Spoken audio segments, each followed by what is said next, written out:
aí entra uma outra função, né, que é paralela ali a produto, que eu sempre defendi muito, que é a área de marketing de produto. Né? Na área de marketing de produto, enquanto o time de produto está desenvolvendo, né, o produto, a funcionalidade nova, a área de marketing de produto está desde o começo entendendo qual vai ser a estratégia de go-to-market daquela funcionalidade. Como é que eu vou contar para a minha base de clientes sobre essa funcionalidade, sobre o problema que essa funcionalidade resolve e como essa funcionalidade é incrível para resolver esse problema.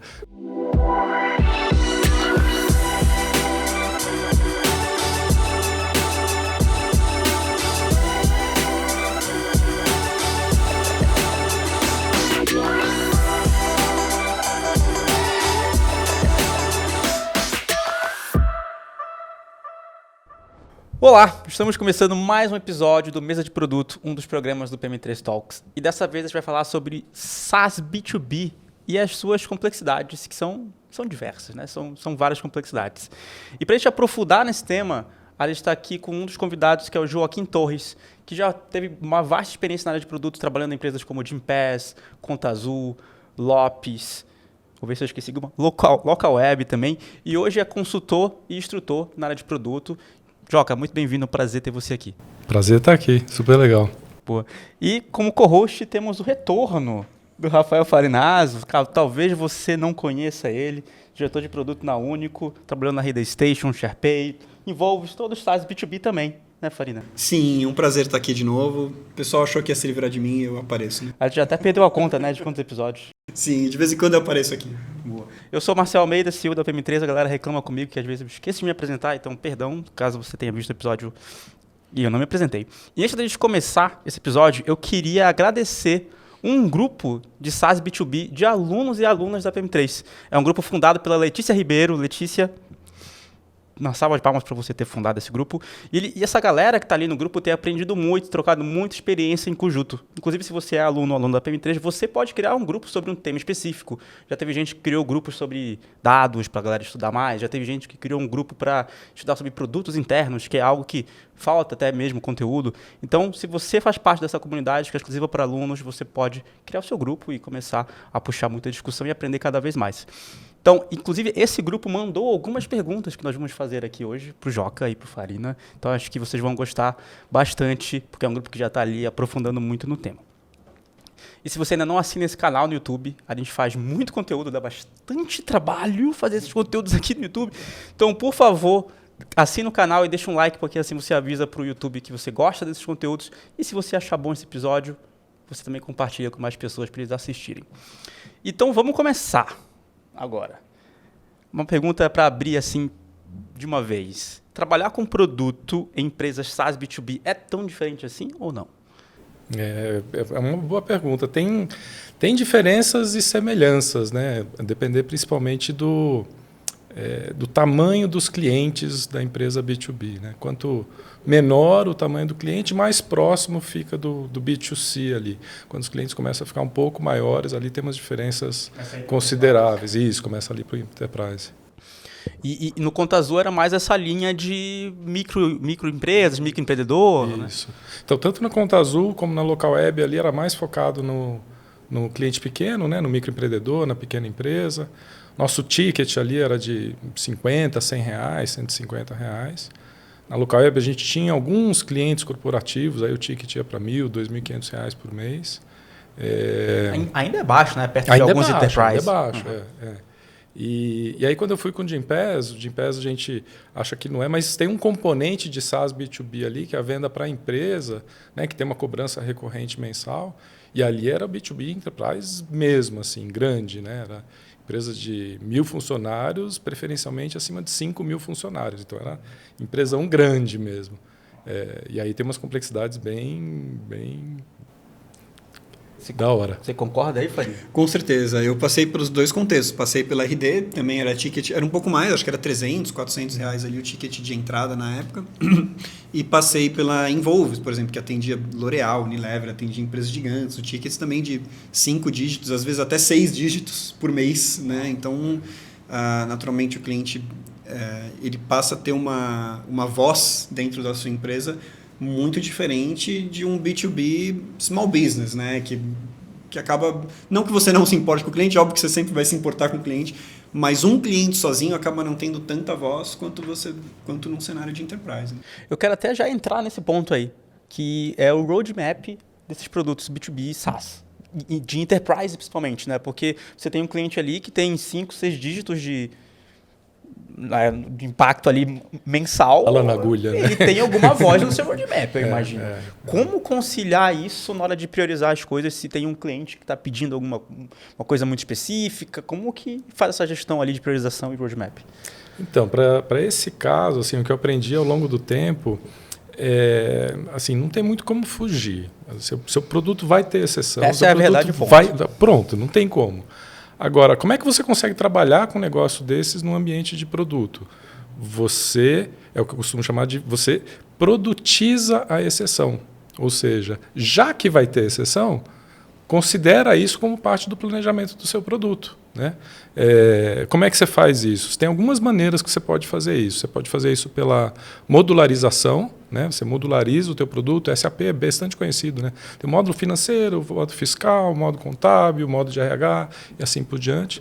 Então, modularização é uma maneira de você empacotar o teu produto, né, para servir para essas exceções. Aí o cliente pega o que faz sentido para ele.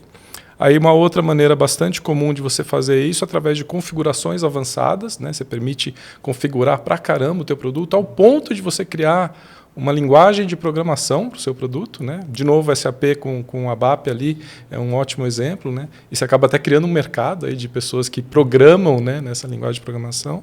E a terceira forma é por integração. Você faz API, você faz, enfim, maneiras de integrar o teu sistema, o teu produto com os sistemas da empresa. Então, essas são as maneiras que eu vejo, né, que eu vi ao longo do tempo de você produtizar a exceção. Eu acho bem interessante isso, porque até mesmo eu, na minha carreira, teve uma vez que, não vou citar a empresa, eu recebi uma proposta para trabalhar num SaaS B2B, na área da saúde. E eles falavam, não, a gente quer trazer alguém de produto para liderar a área, a gente quer ser menos projetos e ser mais produto e tal. E eu tinha uma mentalidade diferente das... Hoje, 100% concordo com você, mas na época, tem uns bons anos, eu tinha uma mentalidade diferente. Falei, não, mas vocês não querem não de verdade, porque vocês querem continuar customizando para os clientes. E o cara falava assim para mim, não, às vezes chega um Einstein, pede uma feature, eu cobro R$100 mil e eu faço a feature. E aí eu, na época, querendo ser produto raiz, assim, né, achando que sabia tudo, falei, não, mas vocês estão errados, vocês não podem, cadê a visão? Vocês têm que abrir mão de R$100 mil. E aí, hoje eu vejo que eles eram geniais, porque o que eles faziam? Eles faziam exatamente o que você falou de modularizar. Então chegavam, eu falei Einstein, mas qualquer hospital grande. Chega um hospital grande e fala, quero a feature tal. Eles falavam, não temos. Custa R$100 mil para a gente fazer e você usar. Beleza, R$100 mil. Pagavam, não é nada para esses hospitais. Eles desenvolviam. E aí, fazia modularizado, habilitava para esse grande hospital. Chegava o grande hospital 2, eu quero a feature tal. Não temos. R$100 mil. A mesma feature. Já desenvolvida. Já desenvolvida. Aí eles davam uma enroladinha, demorava 3 semanas, 4, habilitava, ganhava os 100 pau. Isso aí. Porra, faz muito sentido. Exato, faz muito exatamente. sentido. Era um setup fee que eles cobravam. Acho genial. A gente chegou a fazer, não dessa forma, mas na Involve a gente chegou a fazer plugins também, né? Como você falou, de integrações. Então, tinha algumas coisas ali. Teve um cliente que, para trazer, ele queria desligar 5 sistemas que ele usava, a base de planilha de um lado para o outro, para usar só o nosso. Mas para usar só o nosso faltava uma coisa, né? E que pra gente não fazia muito sentido. A gente fez por fora inclusive do codebase mesmo. O código era todo por fora. Caramba. E aí o que ele servia no fim das contas? Ele servia como se fosse uma migração de todos os dados que tinha rolado ali. Ele migrava lá, integrava com o nosso sistema, os dados entravam do jeito que a gente precisava e ali, a partir dali funcionava o nosso produto. Então era um plugin que só esse cliente usava. E, claro, a gente teve que dar manutenção para aquele plugin por um tempo e tal, mas teve uma hora que estabilizou e, cara, aquele negócio deu muito lucro. Como é para encaixar no roadmap essas coisas? Tanto nessa situação que eu citei aqui de um grande hospital, ou nessa situação, imagino que vocês tenham vivido situações de, putz, essa aqui é uma conta grande, e eles falaram que vão fechar se tiver a feature. Como que você garante que eles vão fechar se tiver a feature? E segundo, como é que você faz com o planejamento que já está ali escrito, ter que refazer ele? A primeira parte é fácil de resolver. É só pedir para pagar. Não, beleza, a gente vai colocar... contrato, né? É um contrato. Taxa de setup aqui, não, vou botar para dentro. Vamos fechar o contrato aqui, faz parte da taxa de setup, depois tem o valor recorrente mensal. né? Então, essa é a maneira de você garantir que você vai ser pago o que realmente a pessoa quer mesmo, né? E depois disso, para você... Rapidinho, Joca, acho que aqui nesse ponto, você acha que a pessoa de produto pode propor isso para o comercial? Porque chega muitas vezes assim, né? O comercial chega e fala, putz, o cliente falou que só fecha se a gente fizer tal coisa. Às vezes é papo furado, às vezes é verdade. Como é que a pessoa de produto... Você fala, putz, não está no nosso roadmap num futuro muito próximo. Eu consigo trazer, mas para fazer isso eu preciso de investimento. Uma prova que... Vou abrir mão desses outros aqui, né? Exatamente, eu preciso de um investimento. Inclusive no Gympass eu tinha algumas conversas assim, vinha alguém do comercial e falava, não, eu fechei com uma empresa ou estou para fechar com uma empresa de 50 mil funcionários. Né? Poxa, 50 mil funcionários é, né, grande, né? Não, beleza, mas você quer que eu pare realmente tudo que eu estou fazendo aqui para X milhões de usuários para focar em 50 mil? Não posso, né? E isso eu tinha o suporte do CEO, você tem que ter o patrocínio. Mas isso vem da tua posição como líder de produto. Sim, dificilmente sim. a pessoa do squad vai conseguir falar isso para o comercial. Acho que no exemplo do Marcel, eu não vejo isso acontecendo, a pessoa do squad tendo essa voz. Mas o squad deveria negociar ali com o líder e tal. Sim, eu levaria para o líder. Se eu fosse a pessoa do squad, eu levava para o meu líder. Exato. Falar, eu acho que a gente deveria cobrar por isso aqui. Exato. Isso aí, né? Exatamente. E qual que era a segunda parte? Agora a segunda parte já... Como encaixar no roadmap? Isso, como encaixar no roadmap. Supondo que faça sentido e que tenha um contrato dizendo, putz, vou pagar se tiver a feature, está aqui um setup fee, né, um sinal. Tá. Como depois fazer esse replanejamento? Só tomar cuidado com a palavra encaixar, né? Replanejamento é melhor. Porque encaixar supõe que você vai colocar ali e vai continuar fazendo todo o resto. Você não vai. Você vai postergar as outras coisas, né? Então não é encaixar, é realmente replanejar o teu roadmap, né? Colocar as coisas no seu... beleza, a gente vai fazer isso agora, porque a gente fechou com esse cliente assinou o contrato e o que estava aqui planejado a gente vai botar mais para frente. Né? Então, o encaixar é que tem que tomar esse... Não é, porque você fala encaixar, né, para o stakeholder, beleza, eles vão fazer tudo que eles tinham combinado, mas isso aqui não cabe. Né? E super concordo, eu queria tentar... Vou trazer um exemplo agora um pouco mais difícil, assim, pelo menos é que eu vivi um pouquinho. Eu trabalhei não tanto quanto vocês em SaaS B2B. Muitas vezes é o stakeholder que tem mais voz ou grita mais alto que consegue puxar algumas priorizações, né? E, às vezes, por mais que a gente tente fazer uma estimativa de ROI, que seja de, putz, é um cliente grande que vai trazer X, nem sempre acontece. Vou tentar pegar aqui até o seu exemplo. Chegou o comercial e falou que iria trazer 50 mil, uma empresa de 50 mil funcionários. Aí a empresa até fecha, mas lá primeiro coloca só 500 funcionários. Aí depois ela coloca 1.000. Então, até essa estimativa é difícil. Às vezes você estima, mas ela não acontece, não se concretiza, demora anos. Como mitigar isso para não ser o stakeholder com mais voz ou o stakeholder com o PPT mais bonito que diz que vai alcançar todos os clientes da empresa? Qual é a matemática por trás para a gente priorizar melhor? Essa é complicada, não tem muito, né? Se o stakeholder está falando, é aquela questão da confiança entre áreas ali, da mesma forma que ele confia, né? Que você vai trabalhar naquilo, vai entregar, etc, você tem que confiar que ele... E aí cabe a pessoa que é a líder máxima da empresa a julgar esses combinados. Não tem muito o que fazer. Eu passei exatamente por isso. Tá? Porque as pessoas acham que tem uma ciência. Não tem. Eu passei por isso na Sharp. A gente também fez lá a famosa funcionalidade para trazer, na casa de 25, 30 mil colaboradores. A empresa nunca lançou. Lançou para 1.500, parou e nunca mais fez rollout. E ficou lá, infelizmente... Exato. Não tinha muito o que fazer. O lado bom, se é que podemos dizer assim, é que a gente monetizou o que a gente construiu. Né? Estava sendo cobrado. Mas, por a outro promessa lado, não foi cumprida. O setup, né? Não, porque era um setup, só que aquela funcionalidade também ia gerar uma recorrência. O setup, pelo menos, foi pago. Então, vamos dizer que break-voou ali o desenvolvimento. Mas aquela recorrência que a gente esperava nunca chegou. O SharePay foi vendido e nunca chegou. Assim. Eu fiz essa pergunta, eu já imaginava essa resposta, porque eu passei pela mesma coisa. Eu fiz a pergunta porque eu sei que é uma das grandes frustrações das pessoas de produto, porque elas acham que dá uma sensação de customização, né, de tempo perdido, mas faz parte do jogo. Faz parte do jogo. Eu acho que o que tem que usar, num caso como esse, é como lições aprendidas, né? uma vez não acontecendo aquilo como estava sendo programado, agora se você começa a trazer aquilo em todas as vezes que vierem, né, pedidos dessa natureza. Se vier um próximo pedido, fala, lembra daquela outra vez? Não deu. Então, como é que a gente pode fazer para tentar garantir que tenha? Né? O que a gente aprendeu naquela situação? É a velha lição aprendida. E se for pensar bem, acontece no B2C também. Você vai lá e vai lançar uma funcionalidade, você acha, não, esse aqui vai ter uma aderência aqui com 1 milhão de usuários. Né? Aí só que é o contrário, você prometeu, né, para a empresa que aquela funcionalidade ia trazer 1 milhão de usuários e aí traz 5 mil. Vendas não vai chegar lá, ninguém vai chegar para você, então aquele 1 milhão de usuários que você prometeu lá, né? É verdade. A CEO vai chegar. A CEO vai chegar, com certeza, com certeza. Eu queria aproveitar, o Farina falou assim, se eu fosse PM, eu ia levar para o meu líder e tal. Em qual momento vocês acham que o PM tem que...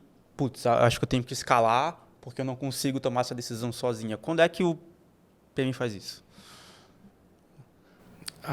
Acho que em qualquer momento que ele está tendo alguma dificuldade de ir para frente, né? Ou de conseguir também. mover para frente, ou quando ele está inseguro. O líder também está ali para ajudar a pessoa a se desenvolver, né?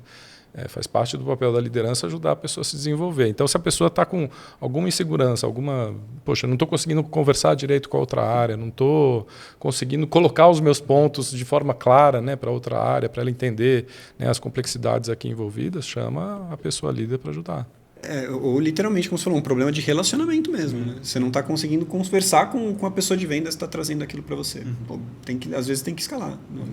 E aí agora, assim, voltando mesmo aqui para o contexto SaaS B2B, como que, ou se é que é possível, uma empresa pode fazer a empresa, vamos supor aqui que ela está no modelo sales-led, tradicional, o vendedor batendo e vendendo, como ela pode começar a fazer o shift para ter um pouco de PLG e talvez conviver com 2 modelos, se é que é possível, ou enfim, se tem uma maneira de testar para ver se é possível ter PLG nesse modelo B2B, porque nem todos faz sentido.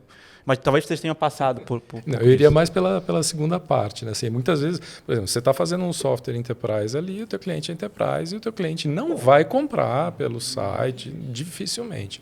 O que pode acontecer muitas vezes, que a gente passou por uma experiência dessas lá no Gympass, o Gympass era bem focado no cliente B2B, enterprise, 1.000 funcionários, preferencialmente mais 5.000 funcionários. Em determinado ponto, ficou claro que precisava ir para o pequeno. Poxa, as empresas de 100, 200, 300 funcionários, 50 funcionários, 10 funcionários, poxa, a gente quer também atingir. Só que do jeito que é o nosso produto e do jeito que é o nosso funil de venda, não rola, é absolutamente impossível. Então aí a gente fez um trabalho, a gente até criou uma business unit lá dentro separada para fazer o Gympass focado no SMB, focado na pequena empresa. Para quê? Para ter o ciclo de venda muito menos dependente de pessoas, né? Muito mais que a gente chama de no touch, né? Ou seja, que o cliente não precisasse entrar em contato com uma força comercial, pedir proposta, não, tudo pelo site, resolver pelo site. O Gympass também, uma vez você fecha com o Gympass, tem a implantação, né, que é o Gympass indo lá, fazendo junto com o RH todo um plano de lançamento e tal. Cliente pequeno, isso não funciona, não é escalável. Então, como é que a gente automatiza ou ajuda, né, a pessoa a fazer sem precisar ter alguém lá dedicado, né? Então, esse é o caminho que você tem que pensar. Mas no cliente enterprise não tem muito jeito. O cliente enterprise é sales-led, não tem como. Já quando o cliente pequeno, aí você começa a pensar um pouco em estratégias PLG. Isso é muito curioso, porque eu vejo uma tendência das pessoas que trabalham em produto, na área de produto, em empresas enterprise, elas querem que a empresa vire PLG. Às vezes não faz sentido, às vezes não está na estratégia, a gente tem que parar de achar que só PLG na um RD, sucesso. Na RD, que era um B2B pequeno, assim, né, no sentido de cliente com ticket de 300, 400 reais, teve uma iniciativa que surgiu de PLG apartada. Então, ali que já não era enterprise que a gente queria testar, já não surgiu todo mundo junto. Era uma iniciativa totalmente apartada de produto, eles estavam fazendo... E a iniciativa começou assim, cara, cortando um monte de funcionalidade, deixando só 2 ou 3 funcionalidades core. Mas veio de uma estratégia... E facilitando o onboarding. Veio de uma estratégia da empresa de, olha, precisamos aumentar o mercado aqui que a gente vai obter e vamos pegar agora menores. Acho que foi muito motivado por... foram 2 motivações. Eficiência operacional, né, margem, né, conseguir trazer porque era para focar nesses clientes de entrada de 300, 400, porque o ticket médio mesmo era 700, mas era para focar nessa galera com mais eficiência, porque naturalmente quando você tem ali 2, 3 tiers de cliente, você sempre tem aquele tier que paga menos, como você falou, de 1.000 a 5.000, só que preferencialmente 5.000. Essa galera do 1.000 ali era o que provavelmente dava mais churn, dava mais trabalho, dava menos receita. Então assim, o que a gente pode fazer com essa camada aqui, que machuca totalmente a nossa métrica de churn de LTV sobre CAC, o que a gente pode fazer para não deixar de vender para eles? Então, existe um jeito mais eficiente? Existe. Vamos tentar por PLG. E aí tentou e deu certo. Né? Demorou, não foi imediatamente assim, meu Deus, descobrimos uma coisa, 6 meses depois estava vendendo que nem água. Não foi, demorou. Mas ali deu certo. Agora, se você está num ticket, numa empresa grande, alguma coisa assim, o ticket justifica você ter uma camada de serviço e a empresa faz questão de ter. Né? Você não vai, por exemplo, num GCP, Azure, etc., no touch. Se a sua empresa é gigante, você não vai deixar de ter um CS, um atendimento, um consultor ali te ajudando a otimizar teu cloud. Isso aí. Estou olhando aqui o roteiro. Tem uma pergunta que eu acho bem interessante, que é como a gente pode evitar viés no Discovery, mas só para dar um pouco mais de contexto. Viés no Discovery pode ter também no B2C, obviamente. Só que muitas vezes você vai fazer um Discovery com um potencial cliente ou com um cliente que entende mais do que você, pessoa de produto do mercado. Ele atua no mercado há 10, 20, 30 anos. E às vezes ele pode enviesar você como um ponto de vista, uma visão do mercado, algo quase até tailor-made que ele gostaria que fosse para ele. Como a pessoa de produto ou até de UX pode mitigar isso e não ser... Como é que eu posso falar aqui? Influenciada pelo especialista. Eu acho que vale até um exemplo. Assim, você vai entrevistar alguém no Gympass, às vezes você vai pegar uma pessoa do RH que trabalha com benefício corporativo há 20 anos. Né? Ou seja, desde de quando só tinha VR e VT até hoje. Né? Essa pessoa vai entender, às vezes, muito mais de benefício do que uma pessoa de produto do Gympass. Né? Acho que aí vale o básico do Discovery, né? Você não faz Discovery com um cliente, né? Você tem que fazer Discovery com alguns clientes, né? Você vai fazer entrevista, você vai conversar com 3, 4, 5 e eventualmente você começa a enxergar um padrão, né? Se o que o primeiro falou não aparecer nas outras 4, 5 conversas, tá com cara de ser um pedido especial, que, voltando ao começo, né, da nossa conversa, pode ser relevante sim, pode fazer sentido a depender do ticket, a depender da estratégia da empresa e tal. Mas acho que esse é o caminho para você não ser biased ali pelo teu primeiro cliente ou pelo que o cliente único falar para você, né?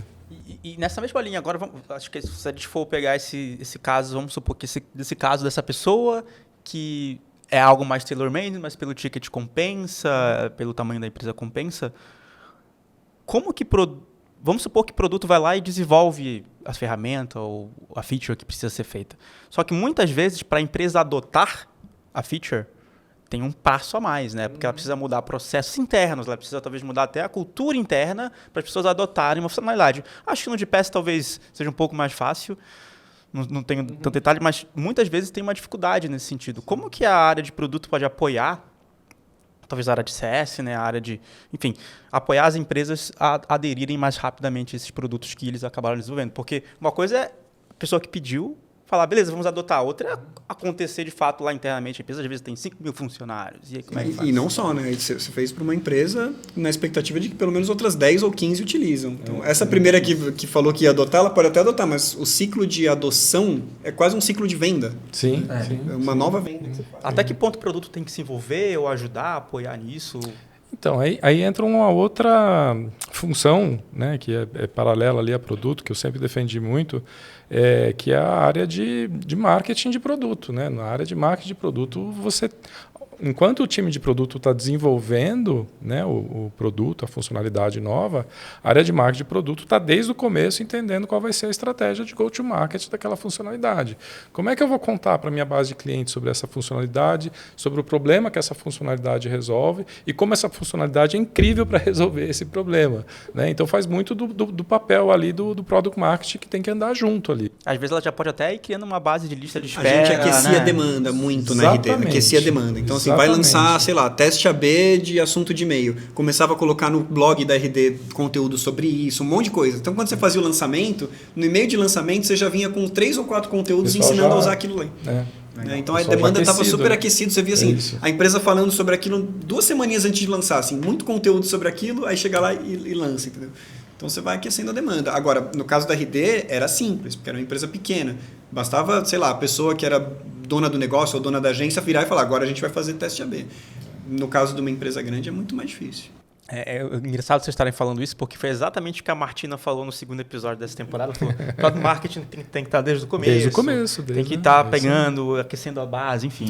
Mas acho que tem uma outra função, não sei, queria até saber o que você acha disso, Joca. Dependendo do que você está criando do zero, se não é algo muito tangencial ao produto, às vezes é algo muito novo, a posição ali é mais de BizDev até do que de Product Marketing, né? Porque a pessoa de produto às vezes se assemelha um pouco a um BizDev no sentido de pegar e encontrar um modelo até de como oferecer aquilo, né? Na Involves a gente teve um caso ali que era um software de trade, né? E aí tinha um PM desenvolvendo uma parte de roteirização inteligente. A função dele foi muito mais de BizDev até, porque ele pegou ali 3, 4 clientes, trouxe para dentro, desenvolveu o produto muito junto com esses clientes, sabe? E foi... não sabia muito bem como que ia ser a monetização, foi vendo como é que era o ROI para esses clientes, para ver qual que poderia ser a unidade de monetização. Foi algo, acho que prévio a Product Marketing, foi super um trabalho de BizDev mesmo, mas aí foi coisa de 1 ano. Então não era só o ciclo de adoção, era o ciclo de montar um negócio novo dentro de um ecossistema de features e tal que já existiam. É super trabalhoso. Mesmo assim, acho que é o papel de Product Marketing, né? Que é entender o problema ali e tentar, né, fazer como contar essa história, né? Como encaixar essa funcionalidade no problema da pessoa. Foi bem legal esse trabalho. Eu peguei o começo dele, acabei não vendo o final, mas eu trabalho hoje com o PM, na Único ele está lá, né? Então ele levou até o final. E foi um trabalho bem de desenvolvimento mesmo, de todo quase que um modelo novo de negócio, porque acabou virando não um produto à parte, mas como se fosse um módulo, né? Você falou do SAP, um módulo pago à parte do módulo que já existia. Então, praticamente foi criado um produto dentro de um ecossistema maior de entrega de valor. Mas é que nesse caso que tu está falando, foi criado um produto, tal, algo do zero, e era até mesmo um valor adicional, é como se fosse um novo modelo de negócio. E provavelmente testou o market fit, né? Fez várias coisas. Isso que eu entendo aí o ponto de BizDev também, que no final tem um pouco de Product Marketing, que tem um pouco de tudo. Acaba sendo meio produto, meio Product Marketing, né? Meio vendas muitas vezes. E fiquei curioso, foi criado um time para vou chamar aí, esse produto? Foi tinha um squad que era responsável por otimizar tempo de visitação, né? E esse squad, ele acabou pensando assim, bom, vamos manter o mínimo da funcionalidade atual de roteiro para criar todo um novo módulo aqui de roteirização inteligente, baseado em aprendizado de máquina mesmo, baseado em dados.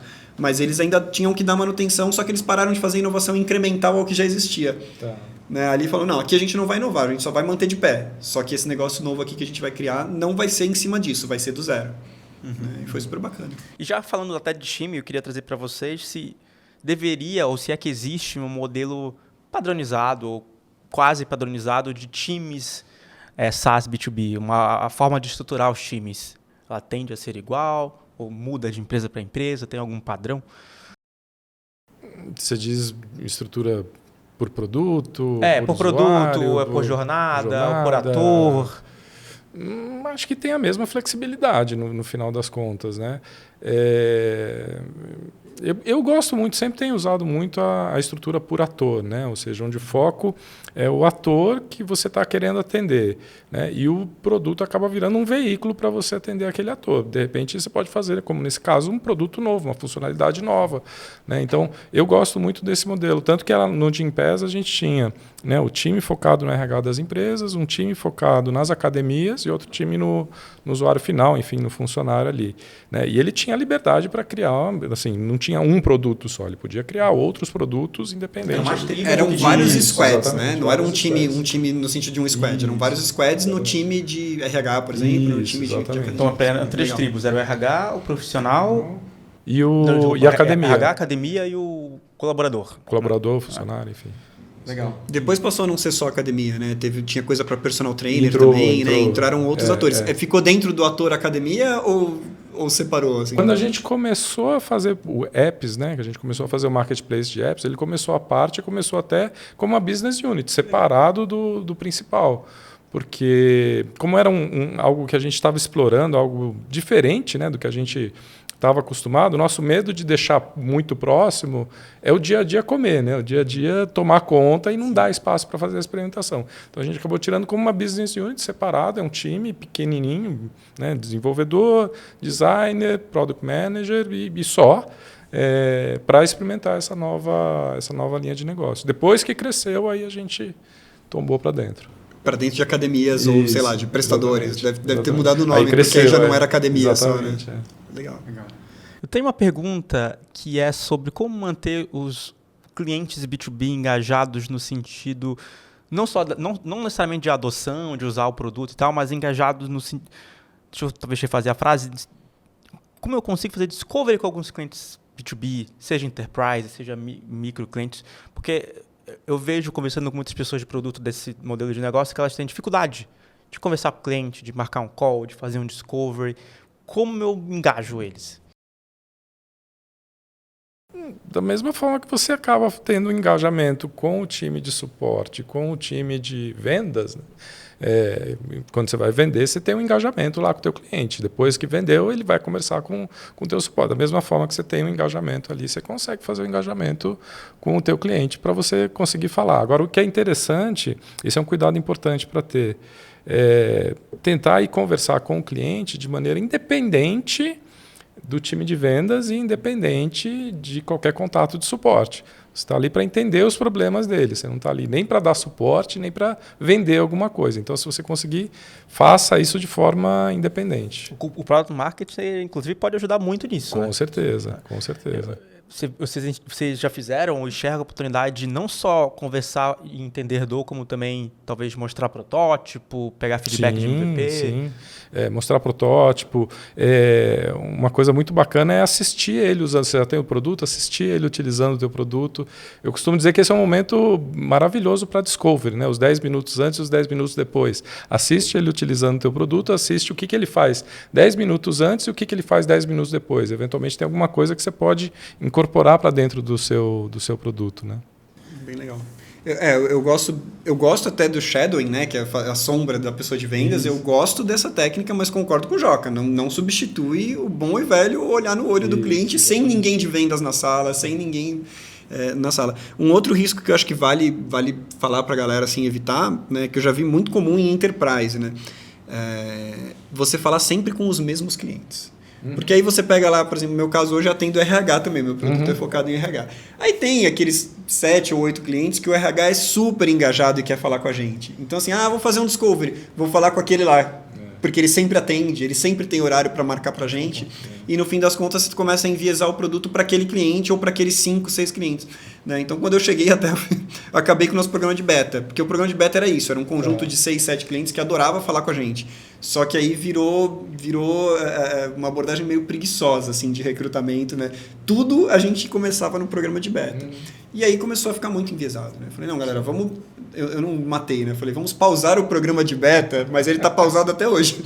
Vamos pausar o programa de beta e vamos falar. E aí eu falei, vocês estão proibidos de falar com esses clientes, a menos que esses clientes peçam para falar com vocês sobre algo. Aí, óbvio, você não vai deixar o cliente sem ser atendido. Talvez fazer um programa de beta que a cada 1 ano, a cada 6 meses se renova os clientes, pode ser bem interessante. Porque sabe o que acontece no Enterprise? Principalmente RH, né? O RH hoje ele usa em média 20, 25 ferramentas. Um RH de uma empresa de 5 mil colaboradores, ele vai lidar com 20 a 25 fornecedores, ferramentas. É uma stack muito grande. Você imagina 25 ferramentas querendo fazer discovery com você de RH, que ainda tem que processar uma folha de pagamento, ainda tem que lidar com um monte de problemas, às vezes legislativo, burocrático, que se você errar a empresa paga multa. Você não vai atender. Mas eu acho que é justamente essa a dificuldade, essa pergunta aqui de engajado, pegar feedback e tal, é até do grupo de estudo que eu mencionei no começo, porque... Eu trabalhei, às vezes que eu trabalhei em B2B, eu tinha também dificuldade de falar com alguns, não me respondiam. E hoje em dia também, eu penso assim, chega vários e-mails para mim, você tem 15 minutos para pegar... Eu não respondo porque não tenho 15 minutos para dar feedback. Então, como você consegue fazer isso sem enviesar, pegando a mesma base, ou sem ficar dando 100, porque já vi gente fazendo isso, que dá R$100, vou te dar um voucher da loja tal. No B2B tem um problema gigante, porque às vezes tem problema de compliance. A pessoa também, não pode aceitar um voucher seu para falar com você. E isso enviesa, né? Eu tava rindo porque, assim, a gente nega sempre, né? Mas na RD, uma vez, o Slack queria falar com a gente. Falou, não, pode, claro. Claro, né? Vocês querem fazer Discovery? Não, com certeza. Temos mais do que 15 minutos, temos 15 dias, se vocês quiserem. E eles fizeram um tour aqui no Brasil e chegaram a visitar o escritório lá da RD e tal. Foi super bacana. Então, claro, a gente nega, mas dependendo da empresa que te chamar, eu tenho certeza que você vai falar que vai querer falar. Quando eu trabalhei no Nubank, tudo bem que onde eu trabalhei era B2C, era impressionante. Foi o lugar mais fácil de recrutar. Todo mundo queria, né? PM3 é bem fácil. Mas você falou que a galera levava currículo. A galera levava, assim, a galera marcava, fazia tudo, levava currículo. Nossa. E faziam sempre as perguntas: vocês podem aumentar meu limite? Era impressionante. E ali tinha lista de espera de pessoas que queriam fazer Discovery. Então, eu acho que o branding, claro. Claro, ajuda. A RD era um pouco mais fácil de recrutar também e tinha muita dúvida de marketing no final. Então, você fazia entrevista com o cliente e no final você tem alguma pergunta, né? Aquela clássica do final, você tem alguma pergunta que você queria me fazer e tal. Eu tô com um problema aqui no meu fluxo de automação que eu acho que ele não está convertendo muito bem. Você fala, não. Aí você tinha que ajudar, você também não pode deixar a pessoa de mãos vazias, né? Mas vocês têm alguma dica, assim, acho que além do programa de beta, acho que patronos também. Sim. Vocês têm alguma outra dica que pode facilitar esse touchpoint ali com o cliente? Que muitas vezes o CS fazer o convite costuma ter uma conversão um pouco melhor do que a pessoa de produto já mandar e-mail, falar, peguei seu contato, sei lá, o Marcel é o CS, o Joca é o cliente. Ô, Joca, peguei seu contato com o Marcel, a conversão é mais baixa do que o Marcel falar, Joca, posso fazer a ponte com o meu time de produto aqui para você falar com a Farina? Essa conversão posso te indicar, né? Posso te indicar, né? Então, no geral, eu tenho visto os clientes gostarem de falar com o produto, mas tem muito de desmarcar, de adiar, porque a pessoa está no dia a dia dela, cara, na operação dela. Né? Acho que aceitar que é normal também, né? E tem que ter algum retorno, né? Você tem que deixar claro qual é o retorno, né? Não vai ser nos vales ali, mas você pode falar, você tem a oportunidade de direcionar o futuro do produto, de queremos muito constar. Exatamente. Né? Então, às vezes, fala, vou te dar um acesso antecipado. Exato, acesso a feature, acesso a beta. Eu gosto de colocar também o motivo pelo qual eu selecionei. Então, assim, tô querendo falar com empresas de mais de 5 mil que tenham operações em mais de 5 estados do Brasil, como é o seu caso. Então a pessoa já vê assim, isso aqui foi um e-mail. Eles não sortearam um monte de gente, eles querem falar comigo, né? Exato, então eu procuro dar o critério ali, né? E tento não colocar o motivo do Discovery. Então, por exemplo, vou falar sobre admissão de PCDs, que é um tema super. Tem várias regulações específicas. Então, assim, eu tento não enviesar muito, porque às vezes a pessoa já vai chegar no call com um monte de coisa que ela quer me falar sobre PCD antes de eu fazer as perguntas. Então eu tento não colocar o motivo, mas dependendo do que for, se eu achar que vai aumentar a conversão e não vai enviesar, você já coloca. Eu estou fazendo uma investigação sobre a admissão de PCDs. Vamos conversar sobre isso, sabe? Então, acho que vale a pena. Mas acho que essa tua dica de ser bem personalizado no convite, ela ajuda a converter, porque a pessoa entende, né, que está falando com você, não é um genérico. Não foi um bot, né? Faça a lição de casa antes de falar com a pessoa. Eu estou até pensando aqui, acho que eu respondi, e foram poucas, realmente era bem customizado. Você é o cliente tal, que faz isso aqui e tudo mais, a gente quer falar com esse tipo. Realmente. Eu respondo mais vezes. Legal, pessoal, acho que a gente está caminhando aqui para o final do episódio. Vocês têm alguma dica final, alguma consideração sobre o tema? Uma coisa que eu poderia adicionar, principalmente nesse mundo B2B Enterprise, que eu aprendi no Gympass, acabei desenvolvendo no Gympass. Uma coisa bacana para pensar em estruturar também junto na área de produto, são duas áreas que eu acabei montando no Gympass, uma chamada de Tech Sales, ou pré-vendas, que serve para quê? É um time, porque se você não tiver um time como esse, o que vai acontecer? O teu pessoal de vendas, para tirar as dúvidas técnicas, vai querer falar direto com o time de produto. Aí o teu time de produto não vai desenvolver produto. Então, criar um time de tech sales ou pré-venda, engenharia de vendas, enfim. Eram pessoas de engenharia. Eram pessoas com background de engenharia, mas que também tinham um background mais comercial também. O dia a dia delas não era programando. Não era programando. Entendi. Não era programando. A gente tem uma posição, talvez seja similar, chama Product Specialist lá na Único. Mas é mais ou menos isso. Não é uma pessoa com background de engenharia, mas é uma das pessoas que mais conhece o produto. Exatamente. No detalhe. Exatamente. O que faz, o que não faz. Para poder sentar com o time técnico do cliente e ajudar a tirar todas as dúvidas durante o processo de vendas.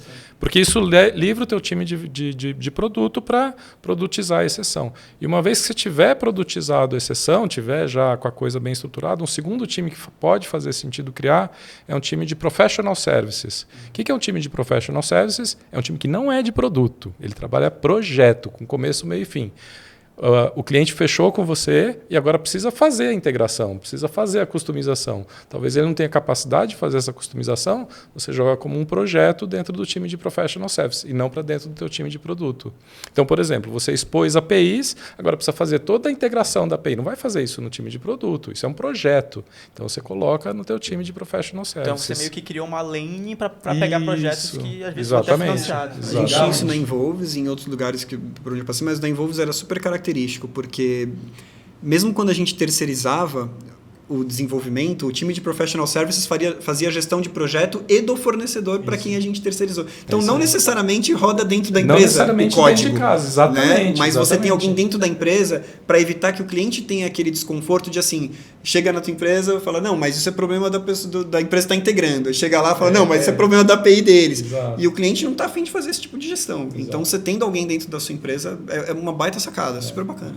Bem interessante. E essa parte do tech, como é que você chamava? A gente chamava de Tech Sales. Tech Sales. E eu imagino que essa equipe de Tech Sales, ela faça bastante interface com a de produto, né? Para eles aprenderem a ajudar na documentação também.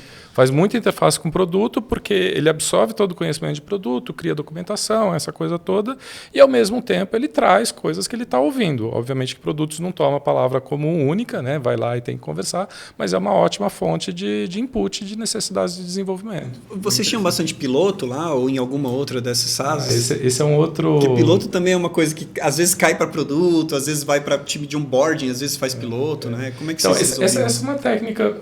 No mundo enterprise, o pessoal...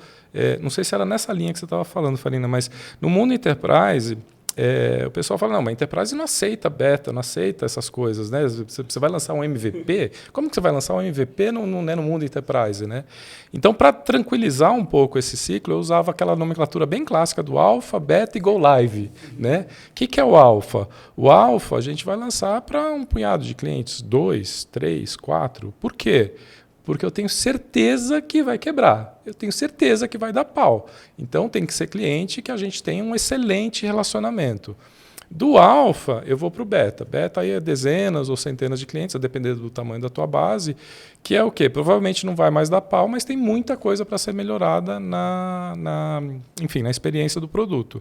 Ficando algum tempo no beta, aí você vai para o Go Live. Então, é uma maneira de você lançar um produto como um MVP, né? Porque você precisa lançar rápido para poder ter o feedback logo, mas não fazer isso na frente de todos os clientes e quebrar a cara em todos os clientes, que no mundo corporativo ainda é, né, bem mais treta do que no... Claro que no consumo também tem as suas tretas, mas no mundo corporativo, né, imagina você lançar uma coisa que quebra na cara de, né, 1.000 clientes corporativos, vocês, né, pega mal. Então a ideia é fazer esse lançamento gradual, alfa, beta e go live. Eu gosto bastante dessa abordagem. O pessoal de Product Marketing adora, porque ele te permite fazer um go live já divulgando o case da galera de alfa e beta que já teve sucesso com aquela funcionalidade. Exatamente. Então você já lança falando assim, ó, tal cliente usou isso aqui, diminuiu em 40% o seu tempo de atendimento. Consegue testemunho. Você já chega lá com um coach de cliente sensacional.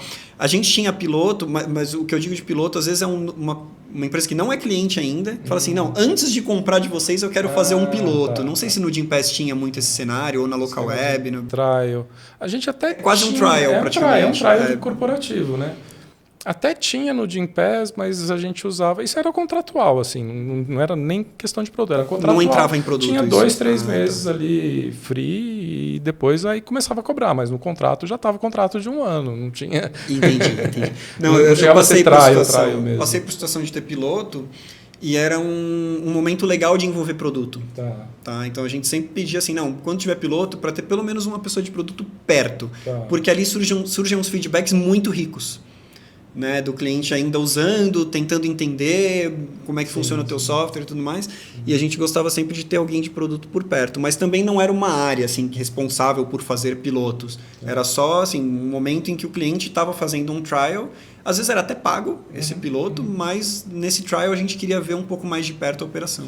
Não, faz sentido, faz bastante sentido. Isso aconteceu comigo algumas vezes, eu cuidei do B2B do EasyTaxi. Era o SaaS B2B, basicamente. E aconteceu algumas vezes, ainda mais numa época ali que as pessoas não sabiam. Era uma grande novidade. Era o quê? O táxi corporativo. É isso? A empresa oferecendo táxi para os funcionários irem para o cliente, alguma coisa assim. Deve acontecer ainda hoje, mas na época acontecia 100% dos casos.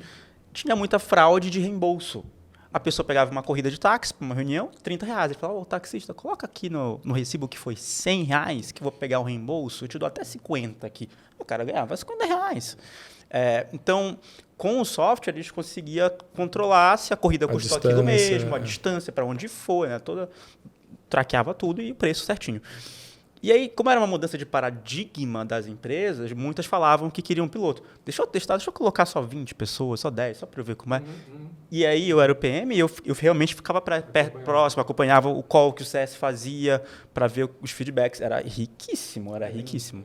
O começo do uso do teu produto é sempre uma fase muito rica. Sensacional. Porque no B2C, geralmente esse começo vai ser muito ligado a uma mudança de hábito. Né? O consumer, a pessoa física, ela vai mudar um hábito para começar a adotar o teu produto. Não é uma regra, mas quase sempre é. No caso do B2B, ela vai mudar uma operação. Né? Exato. Um processo, né? Que é o análogo a um hábito para uma empresa. Né? Ela vai mudar um processo inteiro. Então é isso. Às vezes o RH, o financeiro estava super animado, mas o colaborador que pegava o táxi falava, isso aqui não funciona, não gostei, o táxi demora, eu perdi a hora do cliente. Ele é um detrator, não porque ele perdeu a hora do cliente, mas às vezes porque ele queria o processo antigo. Né? Então, essa fase de troca de processo ali tem bastante aprendizado mesmo. Para a gente, lá no caso, o colaborador adorava, porque não tinha mais que pedir reembolso para ninguém, exceto os fraudadores. Né? Eles não gostavam. Onde dava mais problema era na integração com a empresa, do tipo, putz, eu vou pegar aqui meus 1.000 funcionários, vou subir na base de vocês e tenho que ensinar os 1.000 funcionários a usarem. Esse é o problema de todo produto B2B para RH ali. Você fazer um treinamento de... essa parte é pegar a base de funcionários, né, e fazer todo esse launch, né, fazer o lançamento, ativação. Tinha time de ativação no Gimpé separado para isso. Verdade, na Sharpa também, né? Isso aí. Geralmente você tem um time de ativação. Tem que fazer isso com gente, não tem como. Você está falando de uma base grande de funcionários, não tem como. É de novo onde um análogo a um PLG, um no-touch não funciona. Você tem que falar com as pessoas. Eu acho que uma pessoa de produto pode ir nos primeiros. Acabou de entrar ou acabou de assumir esse squad, vai nos primeiros onboardings. Tem que ir. Lá no Gimpé a gente ia nos onboards ali. Eu fui no Vai de surpresa às vezes, vai de surpresa. Eu fui fazer uma ativação no Pão de Açúcar. Ali. Muito legal. Muito bom. Pessoal, muito obrigado pelo episódio. Acho que ficou muito bom mesmo. Eu espero que quem trabalha com SaaS B2B goste disso. Acho que tem muitos aprendizados aqui. E eu gostei porque a gente trouxe a realidade. Tipo, não tem jeito, é assim mesmo. Tem que conviver e vambora, sabe? Vamos resolver do melhor jeito possível. Então, olha, para você que ficou aqui até o final, que esteja assistindo ou ouvindo no seu player favorito, a gente vai deixar o link do LinkedIn do Joca aqui também. Ele posta vários artigos ali no LinkedIn, às vezes dá umas turmas também de workshops. Recomendo seguir, adicionar ele para ler os artigos e participar dos workshops. E os livros, né? E os livros. Também tem os livros. Vamos deixar os livros. Os livros são sensacionais. Bem lembrado, os livros da Casa do Código do Joca, super recomendadíssimos também. Vamos deixar os links aqui. E Rafael Farnazzo, vamos deixar ali o LinkedIn também. Ele dá várias aulas ali no curso PM3, eu acho que são umas aulas boas. Não tenho o livro ainda, mas às vezes eu escrevo umas coisinhas. Ainda. Um dia eu chego lá. E, bom, se você está no YouTube, deixa um like. Se você está no Spotify, dá uma scrollada, segue a gente no Spotify e dá 5 estrelas. Se você pensar dar menos estrelas, não dê nenhuma, dê só mesmo as 5. Se você tiver em algum outro player, não tem problema. Espero que você continue ouvindo a gente. Muito obrigado e até a próxima.